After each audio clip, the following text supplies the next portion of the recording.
sure we weren't followed, are we, Jeeves? Quite sure, sir. No sinister-looking fellows with hats pulled down over their eyes lurking around the customs shed?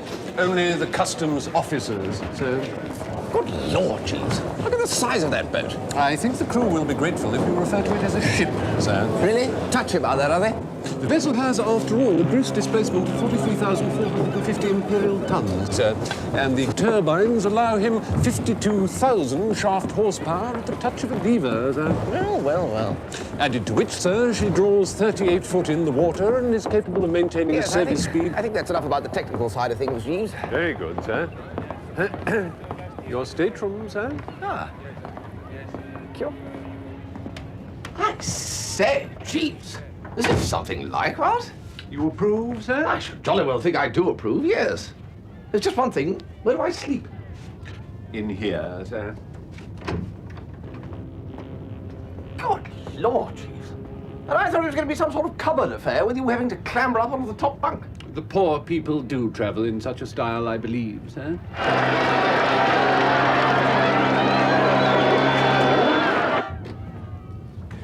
Now, Jeeves, let us make sure that we have not overlooked any conceivable danger. Aunt Agatha can't possibly trace us now, can she? I should have thought it extremely unlikely, sir. Unlikely isn't good enough. Not when she's pursuing me, brandishing Honoria Glossop and demanding marriage with menaces. If Mrs. Gregson asks at the club, she will be told that we are in Scotland, sir. Good, good. By Jove, Jeeves, I thought my last hour had come when Honoria won me in that raffle. Miss Glossop did appear to take the terms of what was essentially a mere game of hazard rather literally, sir. Yes. Most girls who come to the drones dance are perfectly happy with a peck on the cheek and a bottle of Bollinger, but not Honoria. Oh, no. Pardon me, sir, but this article appears to have found its way into our luggage. Yes. Rather snappy, eh? I bought it at Bates. I am surprised, sir. Oh, come off it, Jeeves. I told them I was going to New York and they came up with the goods. No mention was made of a carnival or fancy dress occasion, sir? Jeeves, it's a perfectly good hat. I shall be the Beau Brummel of Broadway.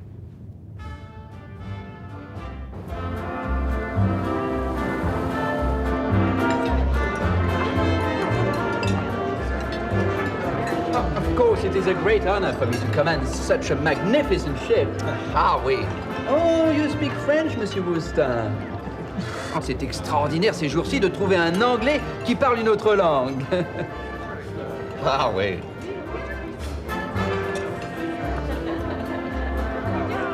That's Bertie Wooster.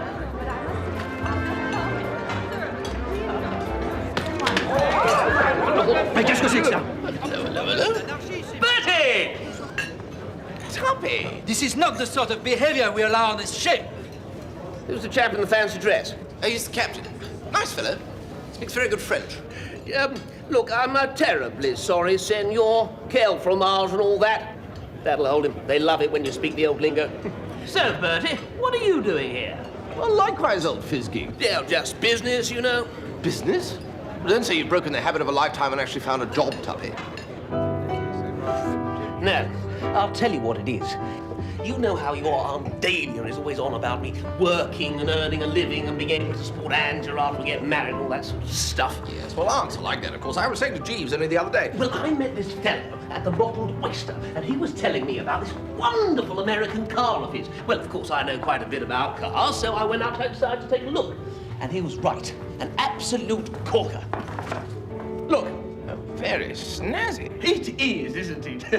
It's called a Spritz polecat, apparently. Just look at those chromium-plated pipe things sticking out of the front end. Yes, well, as a matter of fact... Anyway, there were a couple of us there. Barmy, Oofy, Prosser, Bingo, Ronnie Fish, all the usual crowd. And they were climbing all over it and asking where they could get one from. Well, and of course the answer is they can't. And I thought to myself, hello. Anyway, to cut a long story short, I sent a cable to the man who makes them, and I'm going to meet him in New York and become the sole importer of these desirable motors.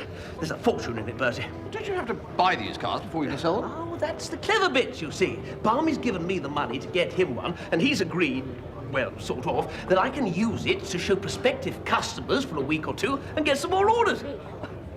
So, you're just going to buy the one car?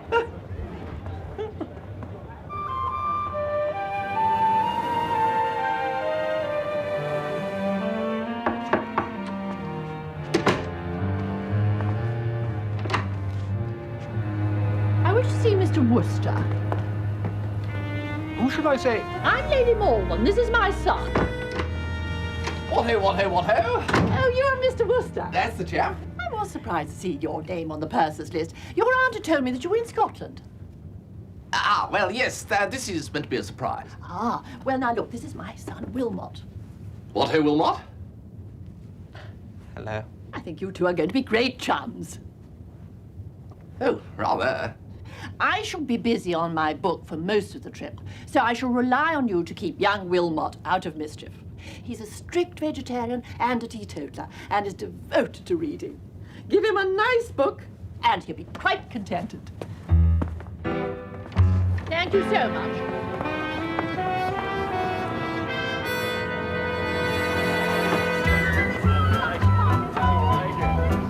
Yes, dear. Do you mind if I... No, because there is a bit of restrictions. That's it. It's one of the hips, you see. It's a sort of gentle sway. Now, this time...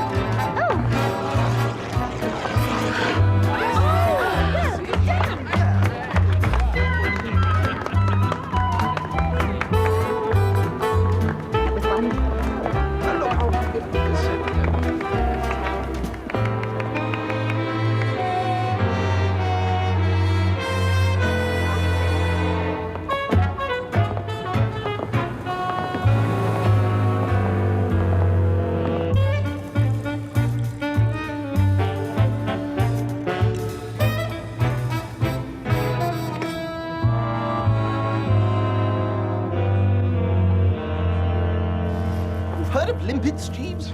The gastropod mollusk of the genus Patella noted for adhering tightly to rocks, sir. Exactly, Jeeves. Well, this blasted Pershaw seems to be noted for adhering tightly to Woosters. Can't get rid of the blighter just as I'm about to click with some toothsome filly. Up pops Motty Pershaw to enliven proceedings by standing at my elbow like a wet weekend in Chalfont St. Giles. Perhaps it is for the best, sir. Shipboard romances are notoriously transient. I don't need Motty to protect me from heartbreak, Jeeves. Let me learn from my own mistakes, say I. I am willing to sacrifice myself. A most commendable attitude, sir.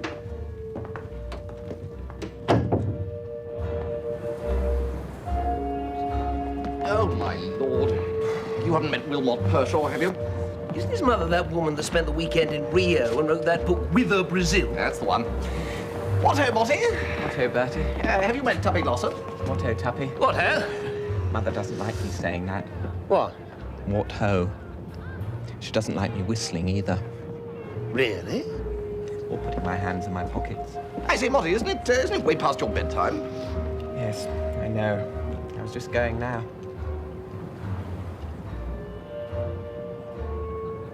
Pip, pip.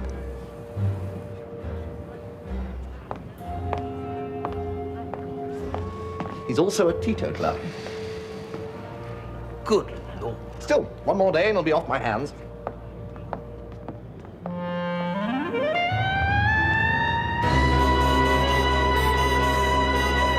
Well, there you are, Jeeves. The land of the free and the home of the brave. Indeed, sir. Also the land of prohibition, sir. Prohibition, Jeeves? You mean this system they've got of not being allowed to get a snootful? Indeed, sir. Although I'm given to understand that certain subterfuges are used which ensure that ardent spirits are more readily available than hitherto. She's a fair size, Jeeves. Indeed, sir. Puts one in mind of Honoria Glossop in that white dress she used to wear at Hunt Balls. The similarity is a striking one, sir. Now, Jeeves, why do you think they built all these tall buildings? Well, sir, it was partly because of the restricted size of Manhattan Island, and partly because the island is solid granite and therefore capable of supporting such structures. Nothing to do with having got planned sideways, then? No, sir. That's what Barney told me.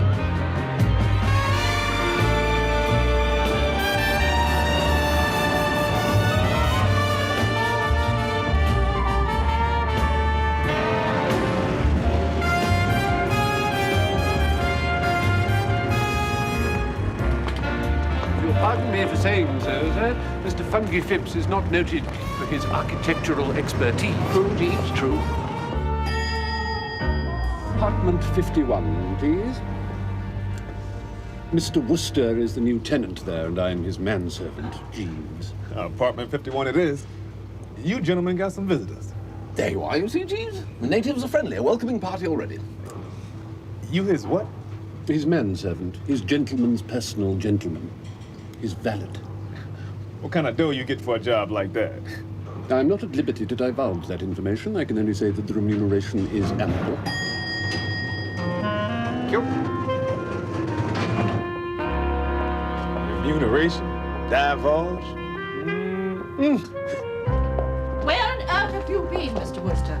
We disembarked an hour and a half ago. Ah, yes, well, we had to fetch the key from the agents. Well, it really is most inconvenient. I've got a train to catch in less than an hour. Train? Now, where will Wilmot sleep? Sleep? Ah. Oh, no. South facing. No, Wilmot can't have too much sun. What do you mean exactly, sleep? Ah, I'm staying here. No, you're not. Why can't you go with your mother? Ah. Oh, this one. I get fearfully sick on trains. Or a hotel? Oh, no. Wilmot is essentially a home bird, aren't you, my darling? Yes, Mother. Well, yes, but not my home. Your Aunt Agatha was most anxious to get in touch with you, Mr. Wooster. No. There was talk of a young girl dreadfully wronged. Wronged? No. All that happened was... Hitherto, dear Wilmot has been sheltered from the temptations of a great city. It's such a relief to know that he'd be safe with you, Mr. Wooster. I shall rely on you. Now, I simply must go. It's essential that I catch the 11 o'clock train. I have to visit Sing Sing, and I'm terribly interested in prison conditions. Well, yes, but... And then I'm going to work my way across to the West Coast, visiting points of interest on my journey. No more than 2 weeks. 2 weeks? 2 weeks will be ample. America from within. Isn't that a grand title, Mr. Wooster? Well, yes, it's... Now you're going to be a good boy, aren't you, Wilmot? Yes, Mother. And remember, I shall have to rely on you for most of my information about New York, so don't forget to take notes of your impressions. It's such a help. Goodbye, my darling. Bye, Mr. Wooster.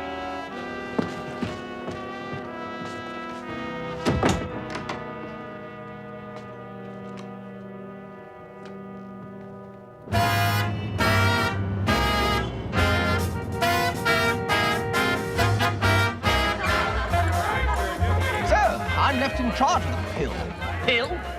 Partial. The excrescence Wilmot. Gin and tonic or Scotch and soda? Scotch, I think. You know, this prohibition's not at all a bad thing, you know.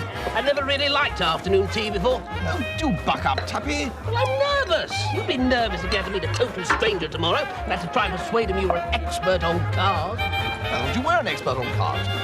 Yes, well, I know a fair bit. Look, ask me another question. You're not going to learn anything from the boy's book of the automobile. It's the only thing I could find. Go on, Bertie. All right. Automobiles get thirsty, just like you and me. What do most automobiles most like to drink? I don't understand that. Petrol, you fathead. Oh, yes, of course. Yes, well, I hate those trick questions. Mr. Stoker's not going to ask me trick questions, is he? Stoker? Not J. Washburn Stoker, by any chance? Yes, that's the chap. Do you know him? I should say I do. I was engaged to his daughter. Really? What happened? J. Washburn Stoker happened. If there's one thing in this life I do not relish, it's running into J. Washburn Stoker again. Let's have another question.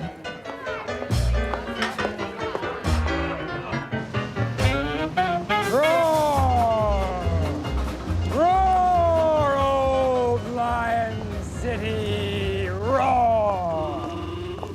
Roar, my half-forms didn't... Wait a minute. Don't I know you? Yes, it's... Bertie Wooster, yes, you're Rocky Todd the poet, aren't you? We met at Buffy Bingham's birthday in London.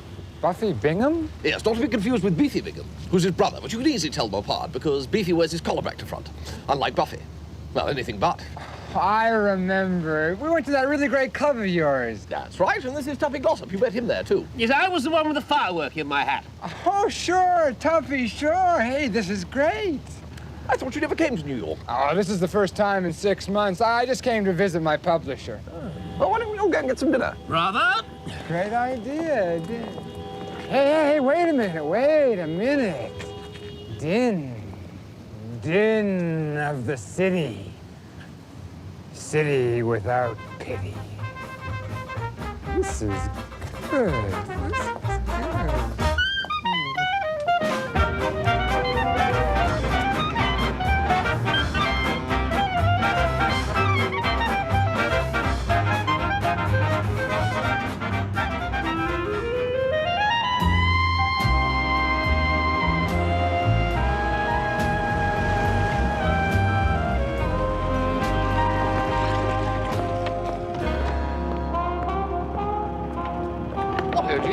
morning, sir. Out on the town? Scarcely, sir.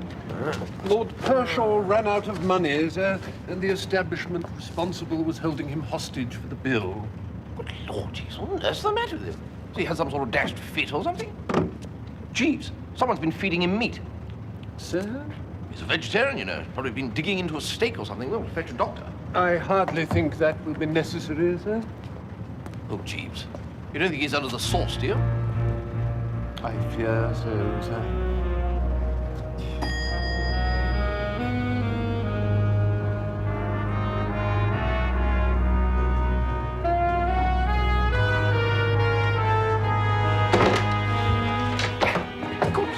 Jeeves, what would his mother say?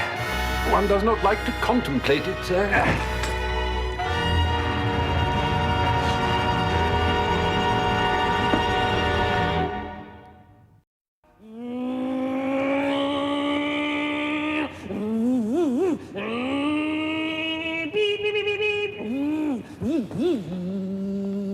So, how are you doing, Mr. Glossop? Oh, hello there. Are you Mr. Stoker? I sure am. So, you want to sell my little Spritz polecat in England, do you? Yes.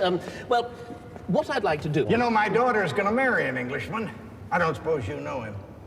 No, I don't suppose I do. His name's Lord Chuffnell of Chuffnell Regis. Yes, well, I do know Tuppy. Ah. Now, I'm sure you've noticed, Mr. Stoker, but they've put your steering wheel on the wrong side. Now, I'll tell you right off, Mr. Glossop. I don't intend to make a special model with a right-hand drive. Right-hand drive? I got my production line running, and I don't intend to disrupt it. Well, that is until you start to sell 1,000 cars a week. Right-hand drive, eh? Why do you keep saying right-hand drive? Oh, nothing, just mulling it over, you know. You want the steering wheel and the gas pedal and the brake on the right-hand side of the car. Oh, I see. Daddy, I was just on my way to Bloomingdale's. Oh, hello, honey. This is Mr. Glossop. He's English. This is my daughter, Pauline, that I was telling you about. How do you do, Mr. Glossop?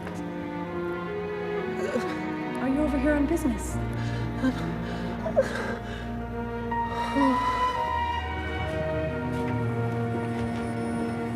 Ah! What ho, Bertie? Tuppy, old fruit. How did it go with old man Stoker? Pretty well, I think. I was fairly impressive, though I do say so myself. I say, Bertie, what a wonderful girl she is. Who is? Pauline Stoker, of course. She's just the sort of girl I ought to marry, you know. Tuppy, she's engaged to Chuffy Chuffnell. Yes, she mentioned something about that. I don't think it's, no, I don't think it's serious.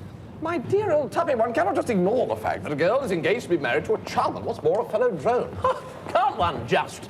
Well, while we're at it, you're engaged to my cousin Angela. I'm disappointed in you, Wooster. A gentleman would not have mentioned that. Ah, Jeeves. Any sign of young Motty yet? Lord Pershaw is awake, sir, and in good spirits. Is he, by Jove? I'm preparing a luncheon, sir.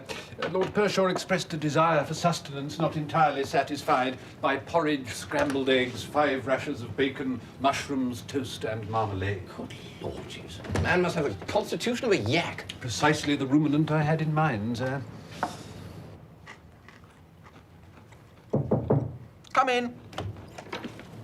Ah, what ho, Motty? What ho, Bertie?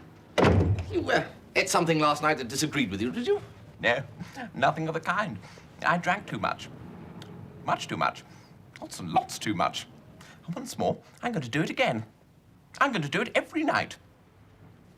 Yes, yes, right. You see, the thing is, Motty, I'm sort of responsible for you, so to speak, and if you carry on like this, I'm liable to end up neck deep in the soup with your mother. Oh, I can't help your troubles, old thing.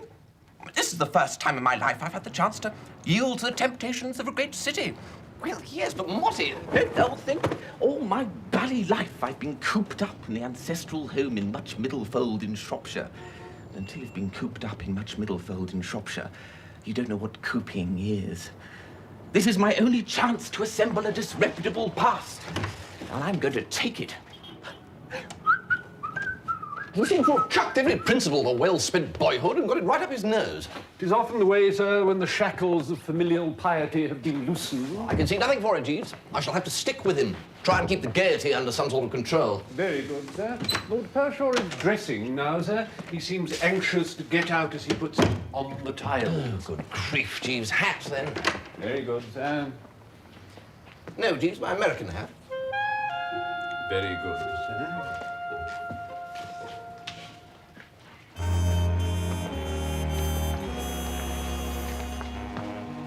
Yeah, doesn't look at all bad, does it? A violin case would complete the effect very creditably, sir. All right, Jeeves, we shall say no more about it. I think the hat looks fairly doggy. You are not convinced of its dogginess. We'll agree to differ. Now, what has Lord Pershaw got planned for today, do you know? What do you want? I saw her in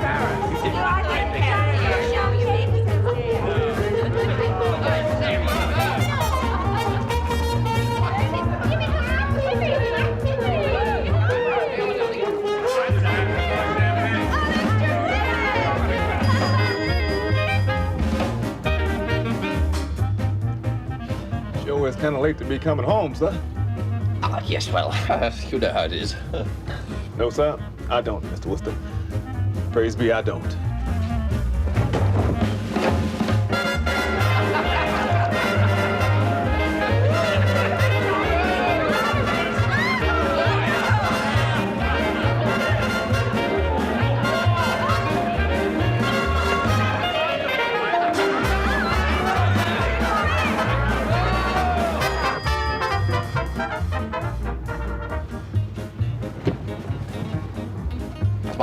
My friend is suffering from an unfortunate attack of food poisoning.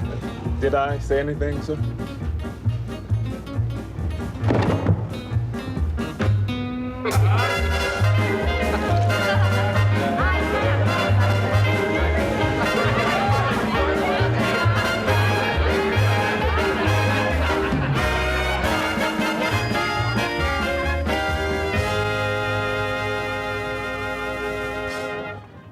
Oh, Jeeves, this is getting a bit thick.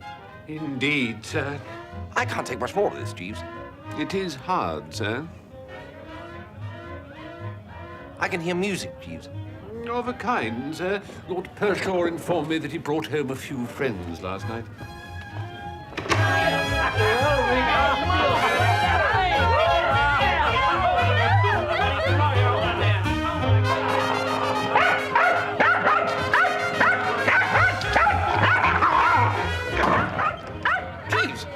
There's a dog in there. That will be Rollo, sir. His lordship informed me that he purchased the animal from a Norwegian seaman. He tried to bite me. No doubt in time the creature will learn to distinguish your peculiar scent, sir. What do you mean, my peculiar scent? Jeeves, I do not intend to hang about in my bedroom while life slips by, in the hope that one of these days some dratted animal decides that I smell all right. Very good, sir. Yeah.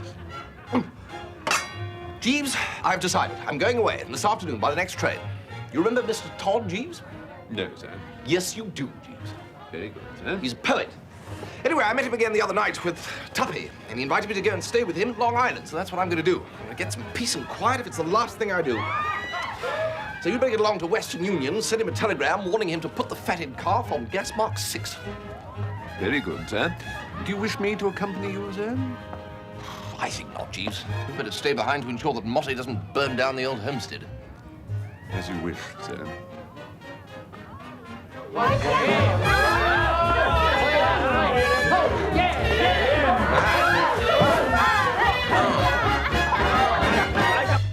So, how do you like my little country estate here, Mr. Glossop?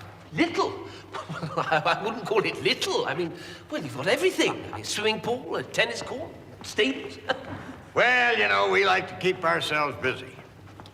Now then, I think it's about time that we get down to the nuts and bolts of your little business venture. Not so little, Daddy, if Hildebrand's going to be the sole importer of the polecat. Maybe and maybe not. What size order were you thinking of as of here and now, Hildebrand? Size of order?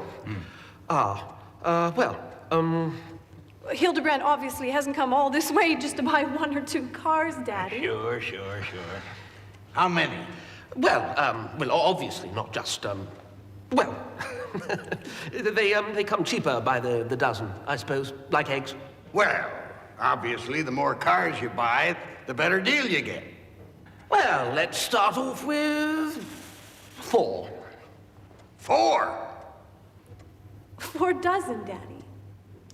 Ah, Quite. 4 dozen.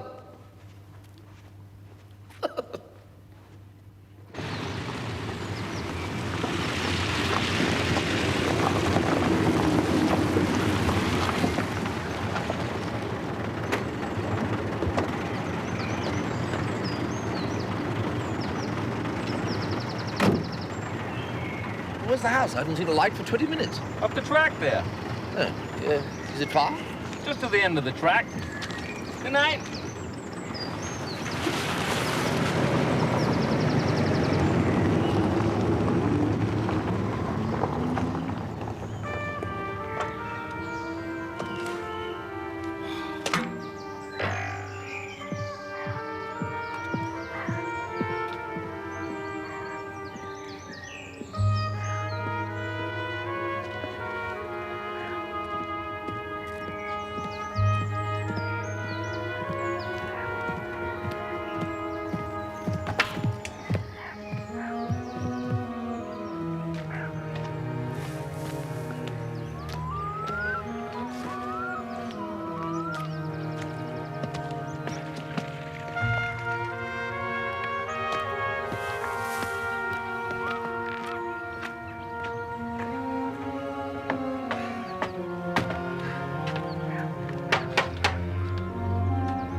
What time it is? Almost supper time. 20 past 8. Oh, my God. Well, this is a bit awkward. I sent you a telegram. It was still in your mailbox.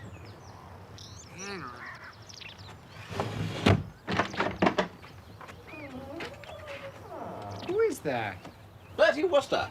Bertie! Ho-ho! Hey, how you doing? Stay a week? Stay a month? Have a drink? No, I'll have the drink, but I can only stay a week if that's all right. Peace and quiet, Rocky, that's what I crave. Fine, fine, that's great. Come on in. Oh, nice to see you. Everybody loves my baby, but my baby loves nobody but me. Nobody but me. Everybody wants my baby, but my baby don't want nobody but me. That's all they to see. Jeeves, we're just going out for a while. Okay. Very good, my lord.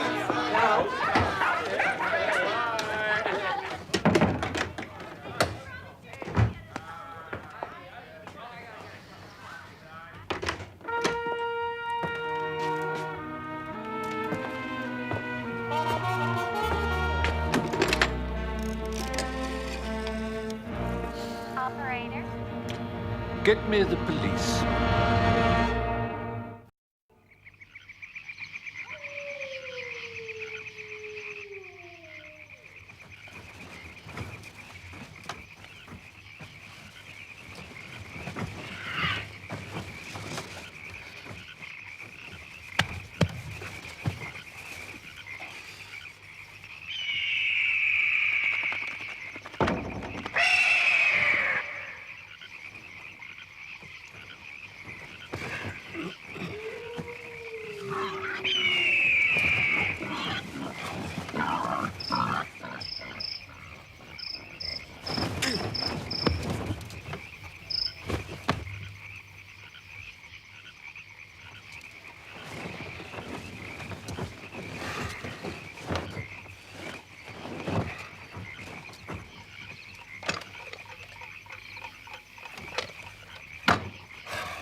What, hey, Rocky? Oh, hi, Bertie. Enjoying yourself? Oh, fantastic, yes. Sure. Nice and quiet around here. Wonderful. Wonderful. So, Rocky, what else does one do for excitement around here? Excitement?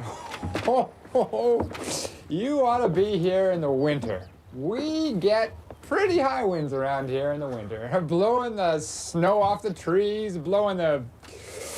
Oh, I don't know what all. Good Lord. Bertie! Tuppy! What on earth are you doing here? Well, I rang your flat. Jeeves told me you were here. I'm staying at the Stoker's place up the road. Bertie, I need your help. 4 dozen? Or 48? Oh, what else could I do? Pauline was watching. Her eyes shining. What have her eyes got to do with it? But I couldn't just order 1 car. I'd look such a fool. Well, look an even bigger fool when you have to tell old man Stoker that, come to think of it, you don't want 47 of them after all, thank you very much. But I can't, Bertie. It's too late. Too late? Why? I'll tell you later. Yes. This'll do, driver. Thank you. The problem is, Bertie, I gave Stoker a check. For how much for? Get down, get down.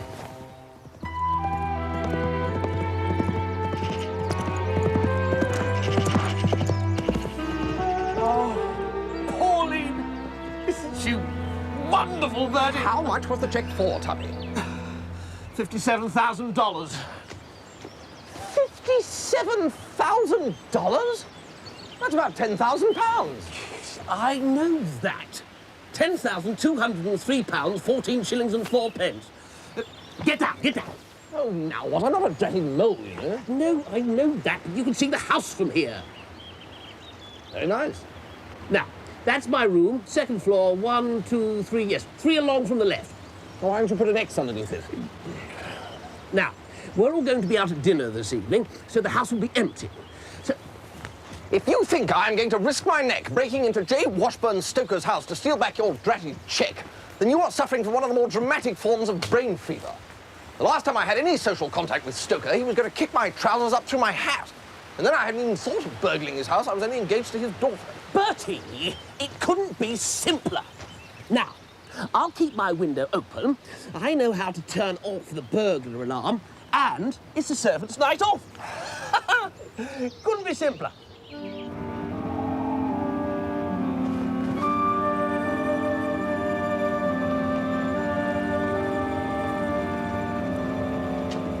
Oh, I forgot my hat. Forgot my hat.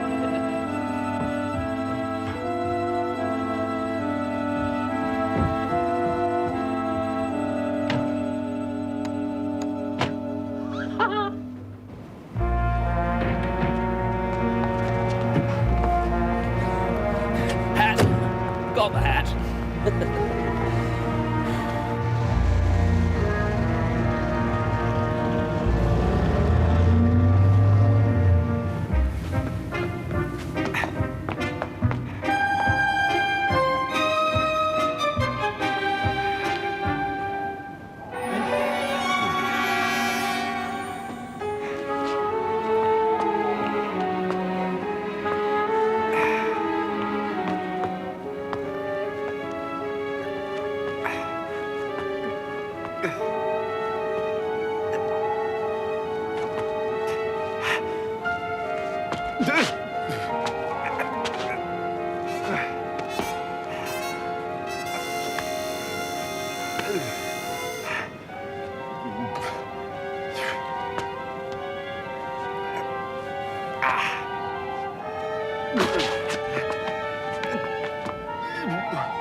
Darn it, Pauline, I forgot to turn on the burglar alarm. Oh, Daddy, you didn't.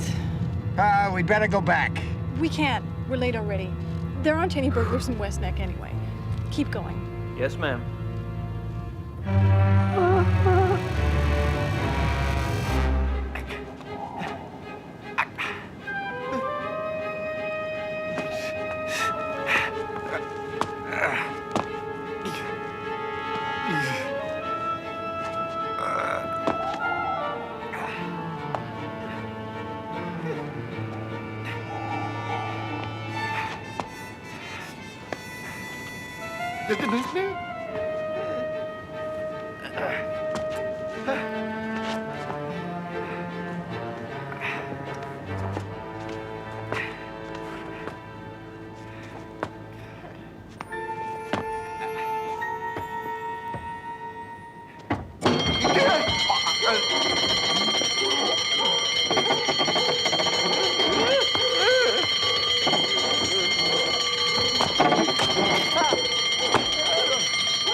Yeah, it's time somebody started living right.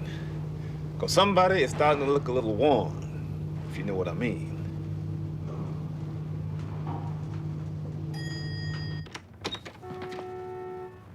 Jeeves? Good morning, sir. Where's that blasted dog, Jeeves? You got him tied up? The animal is no longer here, sir. Lord Pershaw gave him to the porter, sir, who sold him. His lordship took a prejudice against the beast on account of having been bitten in the calf of the leg, sir. Yeah. Excellent. Excellent, Jeeves. Well, perhaps I misjudged the little fellow. Is Lord Pershaw in? No, sir. You expecting him back for lunch? No, sir. Where is he, do you know? In prison, sir. Prison? He assaulted a constable who was attempting to arrest him for disorderly behaviour, sir. But, Jeeves, this is frightful. How could you let him do it? What on earth is Lady Malvern going to say? I rather fancy his bit of time will have run out by then, sir. Well, yes, but supposing it hasn't. In that event, sir, it may be judicious to prevaricate a little. If I might make the suggestion, sir, I should inform her ladyship that his lordship has left for a short visit to Boston. Boston is a very respectable centre, sir. Jeeves, I think you may have hit it. Thank you, sir. With respect, sir, this is perhaps the best thing that could have happened. Well, I didn't see that. Had this temporary immuration not intervened, sir, it is highly likely that his lordship would have ended up in a sanatorium by the time Lady Malvern returned. You're probably right, Jeeves. The last time I saw him, he only looked a couple of steps away from the Happy Tablet Academy. Now, Jeeves, I must tell you what happened last night. Mr. Glossop has got himself into a spot of bother with the Stokers. In love with the daughter, in debt to the dad. Yes, sir. Mr. Glossop was kind enough to put me in the picture when he telephoned earlier. Did he ask for your advice, Jeeves? Not precisely, sir. He expressed an eager desire to lay hands upon you, sir. Did he, by George? That was the way he expressed himself, sir. Well, I wouldn't mind laying hands on him, as a matter of fact. He was the one who didn't turn the blasted alarm off. He did mention that he would be lunching at Oscar's Delmonico at 1 o'clock this afternoon, sir. Perhaps you might find him there.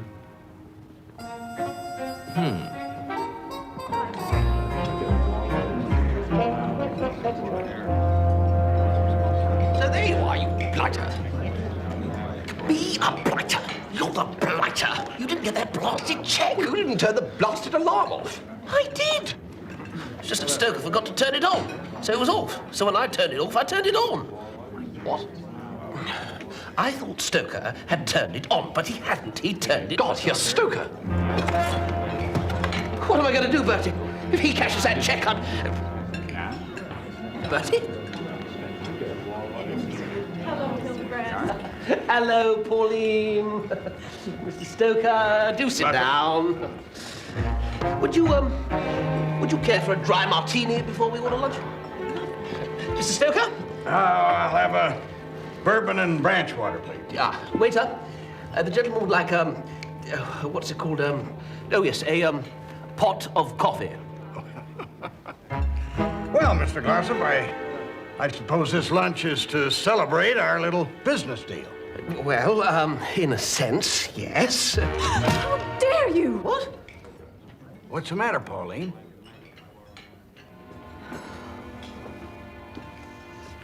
It's all right, Daddy. Ah. Yes, I'll start shipping your first 6 cars in about 10 days. Well, that would be wonderful, but, Mr. Glossop! what is it? What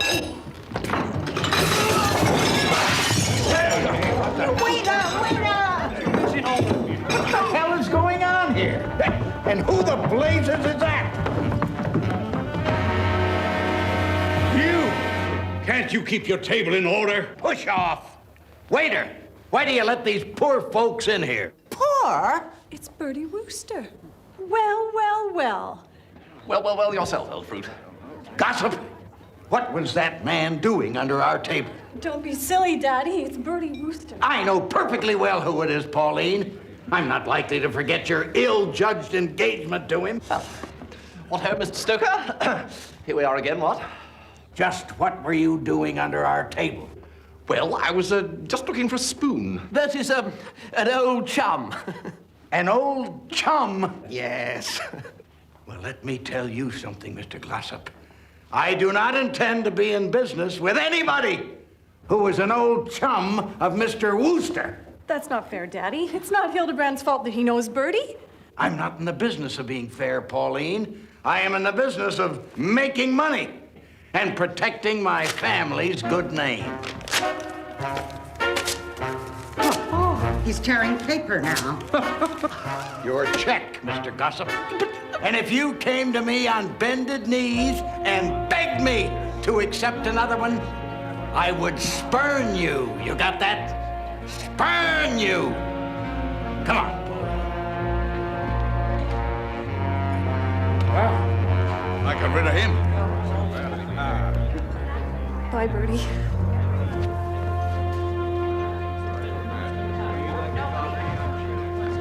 Well, there you are, old Fizzgig. As I've just saved you £10,200, 14 shillings and 4pence, I think you can treat me to a bit of lunch.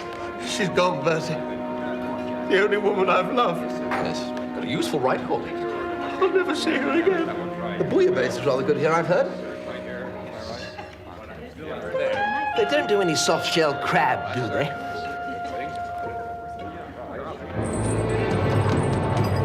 All right, keep it moving. Tell me, Warden, what measures would you take here at Blackwell's Island prison if one of these desperate creatures tried to escape? Men have orders to shoot first and ask questions later, Lady Malvern. Very proper. I was thinking... Pick guy up. Keep moving. All right, leave him be. Come on, Limey, get moving. Just a minute.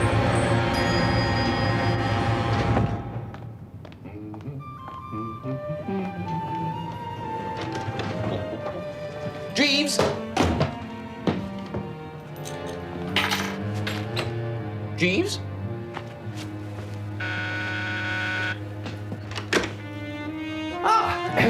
Lady Malvern. Well. So, you're back. Yes, I'm back. Had a pleasant trip? Oh, extremely, thank you. I do hope that Wilmot wasn't in your way, Mr. Wooster. Oh, rather not. No, great pals. No, we hit it off splendidly. Saw all the sights, you know, Museum of Art in the morning, and then a spot of lunch at some nice, quiet vegetarian place, and then in the afternoon, toddle along to some concert or other, and then home for an early dinner. Really? Yes, and then we normally play dominoes after dinner, and then early to bed for a refreshing sleep. We had a great time. I was only sorry when he went away to Boston. Oh, Wilmot is in Boston, is he? Yes. He just upped one morning and said, I'm going to Boston. And then, sort of went to Boston. Extraordinary thing. Still very respectable sort of place, Boston, you know, not likely to come to any harm in Boston. But Lord, no. It hadn't occurred, Mr. Wooster, but the fact that when I went to Blackwell's Island prison to collect some material for my book, I saw poor dear Wilmot there, dressed in a striped suit, walking the exercise yard with a pack of criminals. Good Lord, really? Well... So, this is how you've been looking after my poor dear boy, Mr. Wooster. I left him in your charge, thinking that I could rely on you to shield him from evil. And you led him astray. Well, no, you have deliberately done the... Mother! Good heavens. I've just been to, Buffalo. No, Baltimore. Hang on. Jeeves, where have I just been? Begins with a B, I know. Prisons, eh? That's right. No! Perhaps I could explain, your ladyship. You? When Mr. Wooster informed your ladyship that his lordship was in Boston, he was relying on the version I had given him of his lordship's movements. Mr. Wooster was away visiting a friend in the country at the time and knew nothing of the matter until your ladyship explained it to him just now. What? As he had grown so attached to his lordship and taken such pains to look after him, it might have been hard to persuade Mr. Wooster that your son went to prison voluntarily and from the best motives. But your ladyship, knowing him better, will readily understand. Wilmot, you went to prison voluntarily? Yes. Yes. His lordship was frequently depressed at how little he was doing to help collect material for your ladyship's book on America. No, I was. Yeah. I find that very hard to believe. But surely, your ladyship, it is more reasonable to suppose that a gentleman of Lord Pershaw's character would go to prison of his own volition. No, I did. I went of my own, what he said. Rather than by committing some breach of the law which would necessitate his arrest. Oh, I didn't. Look, I can prove it. I've got all the notes I made in prison for the book. Wilmot, you did all this. Oh, how could I have doubted you? Look, Mr. Wooster, look. Look what he's done. Mr. Wooster, I owe you an apology. I have done you a great injustice. I should have had more faith in dear Wilmot's fine and pure spirit. Absolutely. Come along, my darling. Goodbye, Mr. Wooster, and thank you.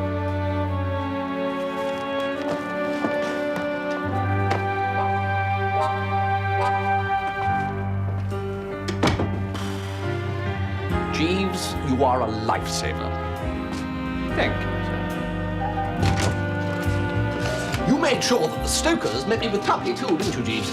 It did seem the surest way of securing the return of Mr. Glossop's cheque, sir, yes. Now, Jeeves, that Al Capone hat of mine. Yes, sir? Get rid of it, will you? Burn it or something? I've already taken the liberty of disposing of it, sir. Going down.